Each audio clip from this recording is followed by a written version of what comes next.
Pendiam ini ke channel Banwan Rak Kubor Baman Lakasmi.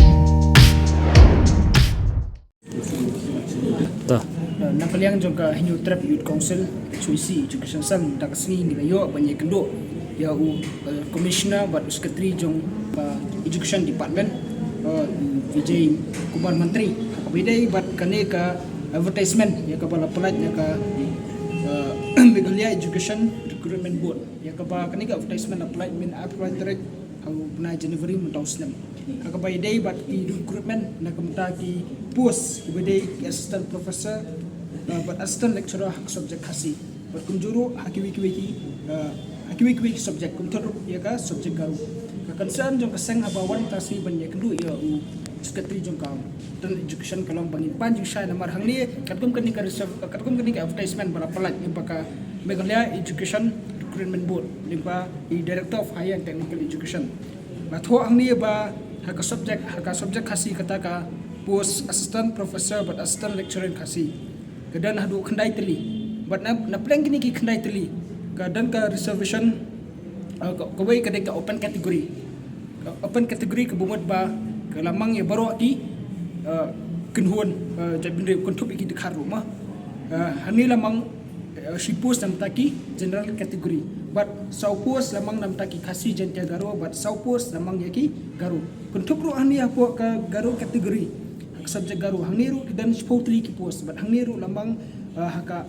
open category kawai ka post ngata haka kasi jentia category sau post garu sau post but ki ada ST kawai post kejengkeli jong kaseng habangi yo pani kendu jo sekretari jong kendar education mutaksi kelong ba ira panjang syai ba kumno ka nakaliang jong kami Meghalaya Recruitment Board kala bo ya kani ga reservation hakni ki artili ki subject mar pangitip syai ba numdan lu kena kasi ban pendap ya master degree haka subject garu bat numdan ro lu kena garu ban pendap ya master degree haka subject kasi nang taru numdan ro udukhar ubala ban pendap ya master degree haka subject kasi lani udukhar ban pendap ya master degree haka subject garu jaka jengkeli kasang kalong ba le ayu sumun le ayu la numdan kini ki candidate nak ya kabalamang ada day naki garu ada day naki open category dahil nakaliang yung commissioner na batay ini ba kani ka advertisement ya kabala publish ni kani ba nakaliang ka Meghalaya Education Recruitment Board kalau follow ya kapatan jong ka roster system bide ber reservation policy ray kila dua pat na pensay ni ba nakaliang jong department hadin ba nakaliang jong kasang taksi kalau yo ba kedua pat panjang syai ba buru ya ka dak jukli ha bide ber kani ka advertisement nakaliang sekretari jong ketenat education unsa Semi kenika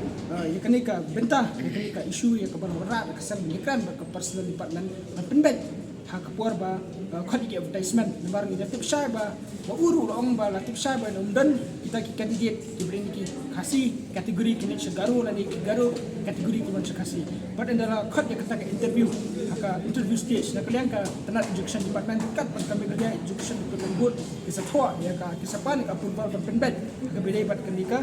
jibha yakini ki bos kemudian ke subjek kasih ber subjek garu Saya ibu transport dia.